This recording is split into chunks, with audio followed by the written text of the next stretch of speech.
प्रियंका गांधी और उनके पति और बिजनेसमैन रॉबर्ट वाड्रा।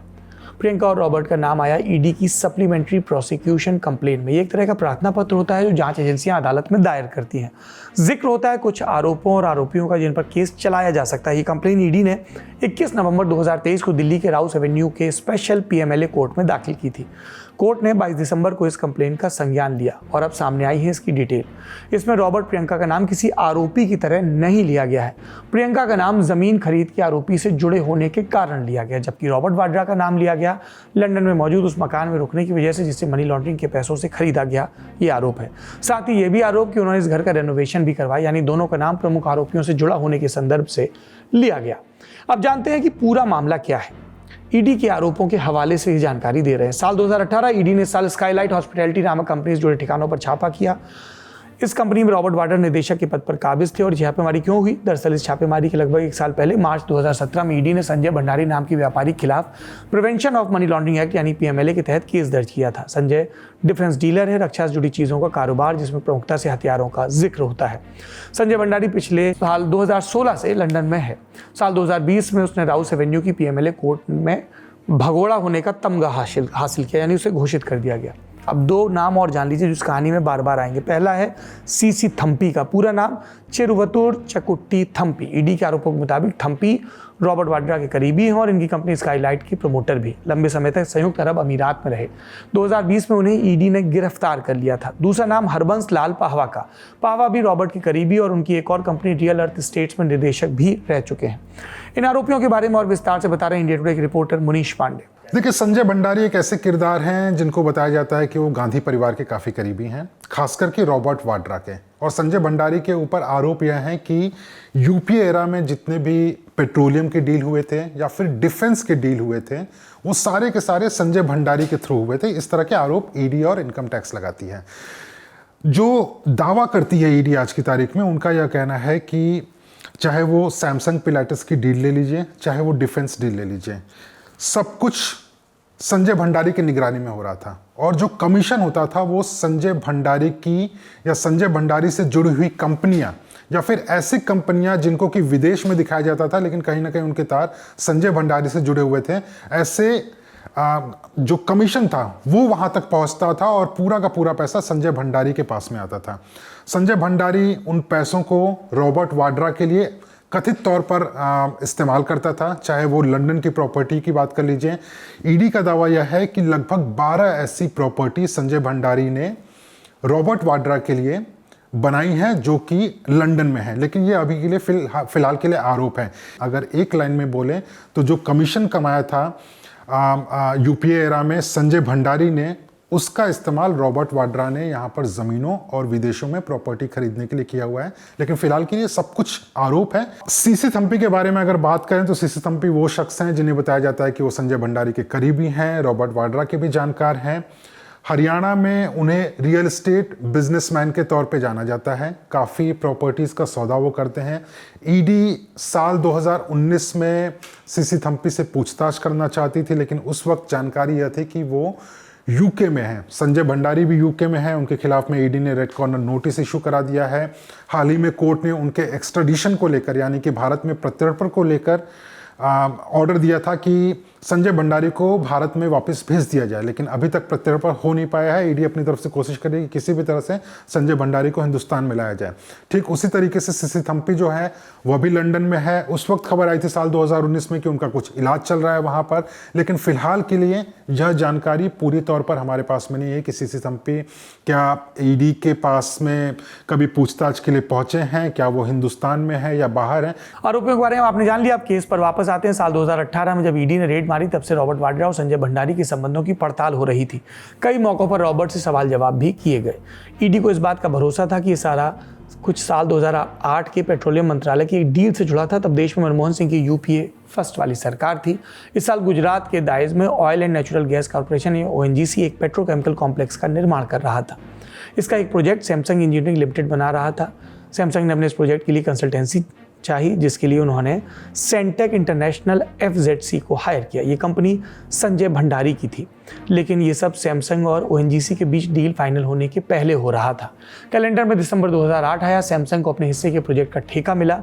फिर 13 जून 2009 सैमसंग ने सेंटेक को 49.9 लाख अमेरिकी डॉलर का भुगतान किया, जो उस समय के कन्वर्जन रेट के हिसाब से मोटामाटी 23 करोड़ 95 लाख रुपए के आसपास था। जाहिर है कांग्रेस के शासनकाल में चीज़ें शांत रही होंगी, लेकिन साल 2014 में जब नरेंद्र मोदी सत्ता में आए तो ईडी ने इस गतिविधि पर जांच शुरू की और कार्रवाई शुरू की। साल 2017 में जो केस दायर हुआ वो हमने आपको पहले ही बताया।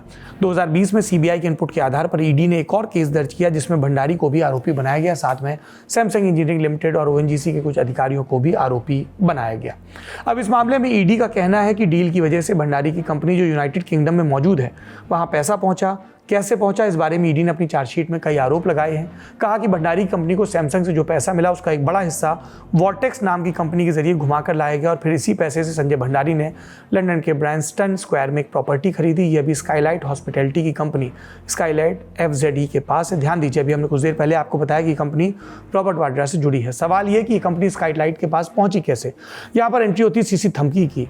सीसी थम्पी इस प्रॉपर्टी को खरीदने के बाद इसमें लगभग 46 लाख रुपए से ज़्यादा का रेनोवेशन किया गया। फिर भी साल 2010 में इस प्रॉपर्टी को थम्पी को उसी दाम पर बेचा गया जिस दाम पर खरीदा गया था, यानी रेनोवेशन का पैसा नहीं जोड़ा गया। और ईडी के आरोपों के मुताबिक ये जो काम हुआ उसे रॉबर्ट वाड्रा ने ही अपने सहयोगी सुमित चड्ढा के जरिए करवाया था। आसान तरीके से समझें, एक सरकारी ठेके का पैसा रॉबर्ट वाड्रा कथित दोस्त के पास पहुंचा। इस दोस्त ने विदेश में प्रॉपर्टी खरीदी, उसमें रॉबर्ट वाड्रा ने काम धाम करवाया, फिर वो प्रॉपर्टी अपने मूल दाम में उस आदमी को बेच दी गई जो वाड्रा की कंपनी में काम करता था। ये तो हुई विदेश की बात। रॉबर्ट वाड्रा के खिलाफ जांच का एक और सिरा फरीदाबाद में, और यहीं पर एंट्री होती है हरबंस लाल पाहवा की। हमने आपको पहले बताया वो वाड्रा की रियल एस्टेट कंपनी के निदेशक रहे। ईडी के आरोपों के मुताबिक साल 2005 से 6 तक हरियाणा के फरीदाबाद में पाहवा ने 42 एकड़ ज़मीन खरीदी। खरीदने के एक आध महीने के भीतर ये सारी ज़मीन पाहवा ने अपने खरीदी दाम पर रॉबर्ट वाड्रा को बेच दी। इसके बाद साल 2010 के अक्टूबर-दिसंबर में वाड्रा ने ज़मीन को टुकड़ों में पाहवा को वापस बेचा, लेकिन दाम बढ़ाकर 12 एकड़ ज़मीन का पहला सौदा वाड्रा ने खरीदा 32.4 लाख रुपए प्रति एकड़ के हिसाब से। पाहवा को बेचा गया 95 लाख में। 20 एकड़ की ज़मीन, इस पर दाम लगा 54 लाख का और पाहवा को बेची गई 1.55 करोड़ में। 10 एकड़ की एक ज़मीन वाड्रा ने खरीदी 26.5 लाख में, पाहवा को बेची 50 लाख में। ईडी ने यह भी आरोप लगाया कि जिस समय पाहवा ये ज़मीन खरीद रहे थे, लंदन में घर का काम देखने वाले थम्पी ने पाहवा को 50 करोड़ दिए। ये पैसा फरीदाबाद की बाकी लैंड डीलिंग में लगाया गया। इसके बारे में विस्तार से बता रहे हैं मुनीश, जिन्होंने साल 2019 में इस मुद्दे पर एक वृहद इन्वेस्टिगेशन की थी। तो 2019 में हमने एक रिपोर्ट फाइल की थी। उसमें हमने इन्वेस्टिगेट किया था कि आखिरकार ईडी जिस मामले की जांच कर रही है उसमें ईडी के पास में क्या सबूत हैं और आयकर विभाग के पास में क्या सबूत हैं। जब हमने उस मामले की जांच शुरू की और जो डॉक्यूमेंट्स हमने जुटाए, उससे ये पता चला कि साल 2006 से 2010 के बीच में 2 लैंड डील हुई थी प्रियंका गांधी वाड्रा और रॉबर्ट वाड्रा के नाम पर। एचएल पाहवा ने साल 2006 में आरोपों के मुताबिक सस्ते दामों में जमीन को प्रियंका गांधी वाड्रा और रॉबर्ट वाड्रा को बेच दिया था। लेकिन ताज्जुब की बात यह थी कि उसी जमीन को साल 2010 में रॉबर्ट वाड्रा और प्रियंका गांधी वाड्रा ने वापस पाहवा को बेच दिया था। आरोप यह लगा था कि सस्ते दामों पर जमीन को खरीदा गया, महंगे दामों पर बेचा गया और उसमें काफी पैसा कैश में भी दिया गया था, यानी कि पैसे को ब्लैक से व्हाइट करने का आरोप है। और मामले की शुरुआत कैसे हुई थी? साल 2017 में ईडी ने माफ करिएगा, इनकम टैक्स डिपार्टमेंट ने एक छापेमारी की कार्रवाई की थी और छापेमारी के दौरान एचएल पाहवा के घर पर भी छापेमारी हुई थी। तो एचएल पाहवा के घर पे छापेमारी के बाद कई सारे सेल डीड बरामद हुए। सेल डीड में रॉबर्ट वाड्रा और प्रियंका गांधी वाड्रा का नाम सामने आया था। और इस समय केस में नाम आता है प्रियंका गांधी का, जिस जमीन की अभी हम चर्चा कर रहे हैं। इसका एक हिस्सा प्रियंका के नाम पर भी खरीदा गया था, बाद में जमीन को पाहवा को बेचा गया दाम बढ़ाकर। यानी आरोप है कि उनके नाम का इस्तेमाल हुआ उनके पति के कथित दोस्तों द्वारा। ये ईडी के मुताबिक है। सवाल है कि गांधी वाड्रा दंपति का पक्ष क्या है इसमें। कुछ मौकों पर जब भी रॉबर्ट वाड्रा मीडिया के कैमरों के सामने आए, उन्होंने किसी भी गलत काम में संलिप्तता से इनकार किया और कहते रहे कि उनके बिजनेस से जुड़े आरोप राजनीतिक हैं।